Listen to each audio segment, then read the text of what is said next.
there is a database availability group for Exchange, and that there are other lagged copies. But I will just Mhm. say this: I have specifically, and you can call me on this, and you can tell me I'm full of it, but I have specifically, as a customer of Microsoft 365, right? Druva is a customer of Microsoft 365. I have specifically asked them, can I use a lagged copy of Microsoft 365 Exchange Online to restore my service? And the answer was an unequivocal no. Yeah.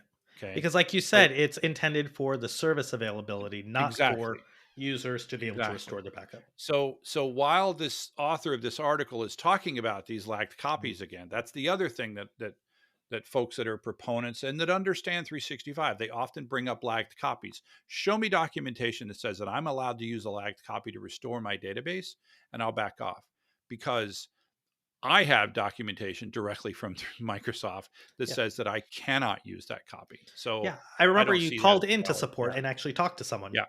Yeah, I did. Yeah. Good restore